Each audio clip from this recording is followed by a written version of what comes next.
ጤና ይስጥልኝ። በአውሮፓ ቻምፒዮንስ ሊግ የሊግ ፌዝ ሁለተኛ መርሃ ግብር ቼልሲ ስታንፎርድ ብሪጅ ላይ ቤኔፊካን አስተናግዶ 1-0 በሆነ ውጤት አሸንፏል። ግቡን የቤኔፊካው ኮሎምቢያዊ ሪቻርድ ሮይስ በራሱ ግብ ላይ አስቆጥሯል ማለት ነው። ጨዋታው ያን ያህል ብዙ ቻንሶች የተፈጠሩበት ጨዋታ አልነበረም። ሁለቱ ክለቦች ቼልሲ ወደ 0.9 አካባቢ፣ ቤኔፊካ ደግሞ ወደ 0.8 አካባቢ ኤክስጂ የተመዘገበበት ጨዋታ ነው። ብዙም ክሊር ከት ቻንሶች መፈጠር ያልቻሉበት ጨዋታ ነበረ ማለት ነው። ይልቁን ከዚህ ጨዋታ በፊት እንግዲህ የቤኔፊካው አሰልጣኝ የቀድሞ የቼልሲ ምናልባት የምንጊዜ ምርጡ አሰልጣኝ ጆዜ ሞሪኒዮ በጣም ድንቅ የሆነ ሪሴፕሽን ወይም አቀባበል ተደርጎላቸዋል ስታንፎርድ ብሪጅ ላይ ማለት ነው። ያንንም አቀባበል እንግዲህ በጨዋታው መሀል ሰላምታ በመስጠት አጸፋውን መልሷል ጆዜ ሞሪኒዮ። ስለ ጨዋታው ጥቂት ነገር ከማለቴ በፊት ስለ ጆዜ የተወሰነ ነገር ብል ደስ ይለኛል። በተለይ ቼልሲ በመጀመሪያ ሲዝን ቆይታቸው ማለት ነው 2004-2005 ሲዝን ወደ ቼልሲ የመጀመሪያው ሲዝን እና ሻምፒዮን ያደረጉበት አጋጣሚ ከመፈጠሩ በፊት ማለት ነው። ያው ከፖርቶ እንደመጣ ይታወቃል። ጆዜ ሞሪኒዮ ወደ ቼልሲ 2003-2004 ሲዝን ፖርቶ የአውሮፓ ቻምፒዮንስ ሊግ አሸናፊ ካደረገው በኋላ ነው ወደ ቼልሲ መጣው። የዛን ጊዜ ግን አንድ የነበረው ነገር ግን ፍጻሜ ላይ የተገናኙት ሞናኮና ፖርቶ ነበሩ። እንደሚታወሰው የፖርቶ አሰልጣኝ ጆዜ፣ የሞናኮ አሰልጣኝ ደግሞ የወቅቱ የፈረንሳይ ብሔራዊ ቡድን አሰልጣኝ ዲዲዬ ዴሻ ነበረ። እንግዲህ የዛ ሲዝን ምናልባት ምርጡ ቡድን ሞናኮ ነው ማለት ይቻላል። በጣም አስደናቂ የሆነ ፐርፎርማንስ ነበር በሲዝኑ ያሳየው የነበረው ማለት ነው። በተወሰነ መልክ ምናልባት የውድድሩ አሸናፊ የሚሆንበት እድል እንዳለ ይታሰብ ነበረ ማለት ነው። ኦፍኮርስ ፖርቶ ማን ዩናይትድን ጥሎም ነው ያለፈው ማለት ነው። ነገር ግን ግማሽ ፍጻሜ ላይ እንደምናስታውሰው ሞናኮ ቼልሲንም ጥሎ ነበር ያለፈው ማለት ነው። የተወሰዱ እውነቱ ለምናል ክላውዲዮ ራኒሪ አንዳንድ የቅያሪ ስህተቶች ብል ደስ ይለኛል ማለት ነው። እንደዚህ አይነት ስህተቶች ተፈጥረው እንግዲህ ወደ ፍጻሜ ቼልሲ ማለፍ ሳይችል ቀርቶ ሞናኮ ወደ ፍጻሜ አልፎ ነው እንግዲህ ከፖርቶ ጋር የተገናኙት። በወቅቱ ምን ሲባል ነበር ሚዲያው ላይ የቻምፒዮንስ ሊግ አሸናፊ የሆነው አሰልጣኝ ቀጣዩ የቼልሲ አሰልጣኝ ይሆናል የሚል ነገር ዜናው ላይ ሲናፈስ ነበረ ማለት ነው። ዲዲዬ ዴሻ ወይም ደግሞ ጆዜ ሞሪኒዮ ነበር ቀጣዩ የቼልሲ አሰልጣኝ ይሆናል ተብሎ ሲጠበቅ የነበረው። ያው ፖርቶ 3-0 በሆነ ውጤት ነበር ሞናኮን ያሸነፈው በጣም ኮንቪንሲንግ በሆነ መንገድ ማለት ነው። ከዛ በኋላ እንግዲህ ጆዜ ወደ ቼልሲ መጥቶ ከጨዋታው በፊት ትናንትና ፕሬስ ኮንፈረንስ ሲሰጥ ማለት ነው ልዩ ሰው ነኝ በሚል ራሱን ያስተዋወቀበት አጋጣሚ ማለት ነው። ከዛ በኋላ ነው እንግዲህ ባክ ቱ ባክ የሆነ የፕሪሚየር ሊግ ሻምፒዮን መሆን የቻለው ከቼልሲ ጋር። በመጀመሪያ ግን የሊግ ካፕ ሻምፒዮንም ሆኖ ነበር ሊቨርፑልን በማሸነፍ ማለት ነው። ቼልሲ ምናልባት ያው ከጆዜ በፊት ወይ ደግሞ ሮበን አብራሞቪች 2003 ክለቡን ከመግዛታቸው በፊት ፕሪሚየር ሊግ ላይ ያው አልፎ አልፎ የአውሮፓ ውድድር ተሳትፎ የሚያደርግ ጥሩ ሊባል የሚችል በተወሰነ መልክ በተለይ ደግሞ ከሩጉሌት 1996 እንደ አውሮፓውያን አቆጣጠር ከግሌን ሆድል በኋላ ክለቡን በአሰልጣኝና ተጫዋችነት ከተረከበ በኋላ የተወሰኑ ሞር ጥሩ ሊባሉ የሚችሉ ተጫዋቾች ዝውውር ተደርጎ ነበር። የመጀመሪያው የሩጉሌት ዝውውር የነበረው ጃንሉካ ቪያሊ ነበር። በኋላ ላይ እንግዲህ ከሩጉሌት ተረክቦ ቡድኑን በተጫዋችና አሰልጣኝነት ማገልገሉ የሚታወስ ነው። ከዛ በኋላ ነው እንግዲህ ጥሩ ዝውውሮች ተደርገው የተመለከተው ጂያን ፍራንኮ ዞላም ከዛ በኋላ ነው የመጣው። ኢቭን ጆርጅ ዊሃም በተወሰነ አጋጣሚ በውሰት መጥቶ ነበር አይ ቲንክ ወደ ግማሽ ሲዝን ማለት ነውና የዛን ጊዜ ያው ስቱትጋርትን 1-0 አሸንፎ በዞላ ግብ ማለት ነው የካፕ ዊነርስ ካፕ አሸናፊ መሆኑም ይታወሳል በ1997-98 ማለት ነው። ከዛ በኋላ ደግሞ በወቅቱ የቻምፒዮንስ ሊግ አሸናፊ የነበረው ሪያል ማድሪድ ከካፕ ዊነርስ ካፕ አሸናፊ ከነበረው ቼልሲ ጋር ተጫውቶ ቼልሲ 1-0 አሸንፎ ደግሞ የሱፐር ካፕ አሸናፊ ሆኖ ነበረ። እንደዚህ አይነት የተወሰኑ ሞመንቶች የነበሩት ቡድን ነበር። በአብዛኛው ጥሩ ኳስ በተወሰነ መልክ ሊጫወት የሚችል ቡድን ነው። አንዳንድ በጣም ሚሞሬብል የሆኑ ድሎችም አስመዝግቧል።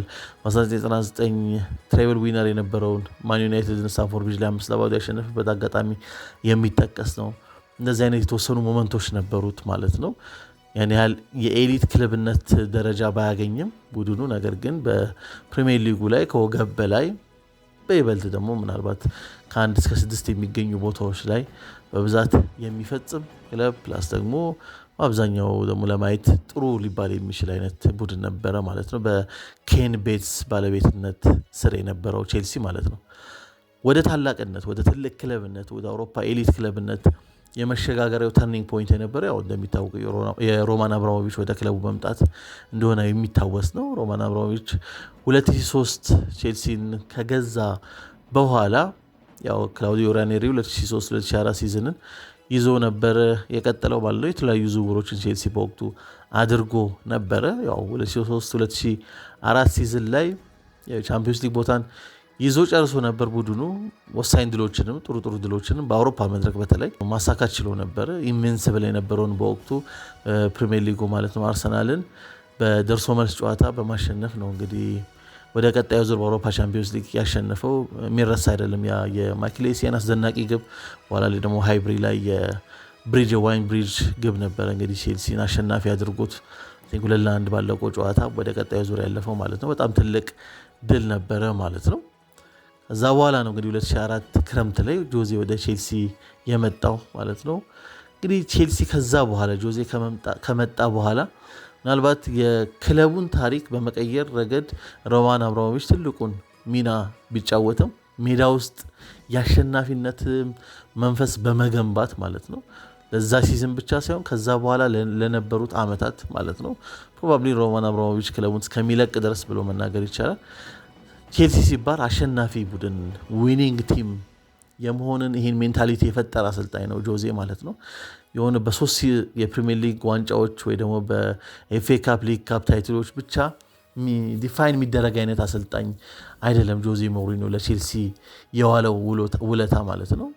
የአሸናፊነት መንፈስን ቡድን ውስጥ እንዲኖር ለአመታት ያደረገ አሰልጣኝ ነው። ከጨዋታው በፊት ፒተር ኬንየን ማለት ነው ፒተር ኬንየን የቀድሞው የማን ዩናይትድ ሲኢኦ የነበረው ግለሰብ በኋላ ላይ ሮማን አብራሞቪች ወደ ቼልሲ ከመጣ በኋላ የቼልሲ ቺፍ ኤግዚኪዩቲቭ በመሆን ወደ ክለቡ የመጣው ምን ብሎ ተናግሮ ነበር? ጆዜ ሞሪኒዮ በቼልሲ በነበረበት ጊዜ ካሳካው ባልተናነሰ መልኩ ወይም እኩል በሆነ መልኩ ከወጣም በኋላ ለመጡ ስኬቶች ሁሉ ትልቁን ድርሻ ተወጥቷል። ቻምፒዮንስ ሊግን ጨምሮ ቻምፒዮንስ ሊግን ለማሸነፋችን ወይም ቼልሲ ለማሸነፉ የጆዜ ሞሪኒዮ ትልቁን መሰረቱን ፋውንዴሽኑን ያስቀመጠ አሰልጣኝ ነው ብሎ ሚናው በጣም የገዘፈ እንደሆነ ገልጿል ማለት ነው። በዛ ደረጃ ነው የጆዜ ሚና ሊገለጽ ይገባል ብዬ ማስበው ማለት ነው። ቼልሲን ከዋንጫ ማሸነፍ ጋር ከአሸናፊ ቡድን ጋር አሶሺየት እንዲደረግ ያደረገው እዛ ሰርክል ውስጥ የከተተው ጆዜ ሞሪኒዮ ነው ብዬ አስባለሁ ማለት ነው።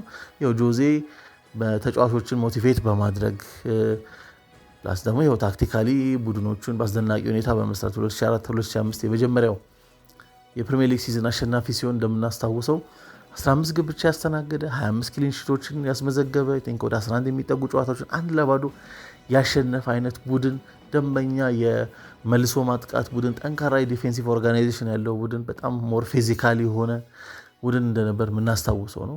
በአብዛኛው 4-3-3 በተለይ ደግሞ በኋላ ላይ ፔፕ ከመጣ በኋላ ከማጥቃት ጋር ሞር አሶሺየት ነው የሚደረገው የነበረው ይሄ ፎርሜሽን ማለት ነው። ቼልሲ የሚጠቀመው ተመሳሳይ 4-3-3 ነበር።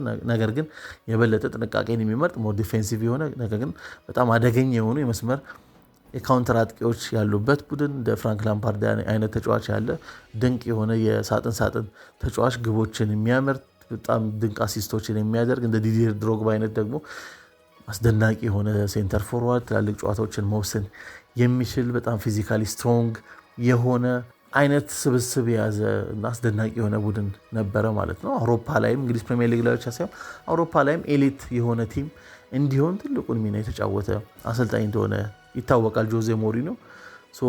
እነዚህንና መሰል ሚናዎችን ለክለቡ የተጫወተው አሰልጣኝ ነው። እንግዲህ በትናንት ምሽቱ ጨዋታ ወደ ስታንፎርድ ብሪጅ ሲመለስ በጣም ጥሩ አቀባበል የተደረገለትና ለዛም እሱ ማጸፋውን የመለሰው ከጨዋታውም በኋላ በነበረው ከፒተር ሽማይክል ጋር በነበረው ኢንተርቪው ላይም ስለነበረው ሪሴፕሽን እና እንግሊዞች ደስታ ለሰጣቸው ሰው አጸፋ መመለስ ይችላሉ አይረሱም የሚል አይነት አስተያየት ሰጥቷል ማለት ነው። ቼልሲ ያው ለመጀመሪያ ጊዜ ወደ ስታንፎርድ ብሪጅ ከቼልሲ ከወጣ በኋላ ጆዜ ሲመለስ እንደወጣ ኢንተር ሚላን ከገባ በኋላ ማለት ነው በመጀመሪያው የቼልሲ አሰልጣኝነቱ ጊዜ ማለት ነው እና ያ ትሬብል ያሸነፈው ኢንተር ሚላን ይዞ ቼልሲን ስታንፎርድ ብሪጅ ላይ አሸንፎ ነበር። በዛ አጋጣሚ ብቻ ነበር ብሪጅ ላይ መጥቶ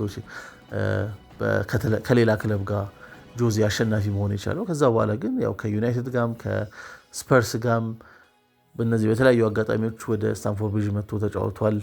ሽንፈትም አቻም ማስመዝገብ ችሏል ማለት ነው። ግን በምሽቱ በጣም ጥሩ የሆነ አቀባበል ተደርጎለታል ማለት ነው። ስለ ጨዋታው የተወሰነ ነገር ለማለት በጨዋታው ላይ ቀድሜ መጀመሪያ ላይ ለመጥቀስ እንደሞከርኩት ብዙ አይነት ፈጠራ ያጣ አይነት ጨዋታ ነበር። በመጀመሪያው አጋማሽ ቼልሲ ከኋላ መስቶ ለመውጣት ሲሞክር ያለፈውን ከብራይተን ጋር ይሄን አስተውለን ነበር። በኤንዞ ማሬስካ ስር ትናንትና ምሽትም ተመሳሳይ ነገር ተመልክተናል። ከዚህ በፊት ኤንዞ ማሬስካ በአብዛኛው ኳስ ከኋላ መስቶ ለመውጣት ቢሞክርበት ጊዜ በሶስት ሴንተር ባክ ይጫወትና ከሶስቱ ሴንተር ባክ ፊት ለፊት ደግሞ ሁለት ፒቮቶች ይኖሩታል ማለት ነው። ምናልባት አንደኛው ፒቮት ካይሴዶ ይሆንና አንደኛው ደግሞ ፉል ባኩ ኢንቨርት ያደርጋል። ወይ ኩኮሬያ ሊሆን ይችላል ወይ ደግሞ ሪሲ ጄምስ ሊሆን ይችላል ማለት ነው። በኋላ ላይ ደግሞ የበለጠ የማጥቃት ወይም ተጫዋቾችን የበለጠ በቁጥር በዛ ብሎ ተጋጣሚ ቦክስ እንዲኖሩ ለማድረግ በሚሞክርበት አጋጣሚ ደግሞ ከሶስቱ ሴንተር ባኮች ፊት ለፊት አንድ ካይሴዶን ብቻ በማድረግ 6 ተጫዋቾችን ወደ ተጋጣሚ ቦክስ ያደርግና ሞሮፍ 3-1-6 አይነት ቅርጽ ይይዛል ማለት ነው። እነዚህም ሁለት ነገሮች በተደጋጋሚ በተለይ ባለፈው ሲዝን ላይ በደንብ ተመልክተነው ነበር። በዚህ ሲዝን በክለቦች ዓለም ዋንጫ ላይ ተመልክተናል። በይሄን ሲዝን ሲጀመርም ተመልክተነው ነበረ ማለት ነው። ባለፈው ከብራይተን ጋርና በትናንት ምሽቱ ከቤኔፊካ ጋር በነበረው ጨዋታ ግን ኳስ ሲመሰርት 2-3-5 አይነት ቅርጽ ይዞ ነው እንግዲህ ለመውጣት ሲሞክር የነበረው በክፍት ጨዋታ ኳስ ቼልሲ ለመመስረት በሚሞክርበት አጋጣሚ ማለት ነው። ቤኔፊካዎች ሞሮፍ 4-5-1 አይነት ቅርጽ ኖሮ በፓቭሊዲስ አማካኝነት ብቻ ነበር ሞሮፍ ፓሲቭ በሆነ መንገድ ያን ያህል አግሬሲቭ አልነበሩም። በተለይ በመጀመሪያው አጋማሽ ከኳስ ውጭ የነበራቸው የመከላከል ቅርጽ ላይ ማለት ነው።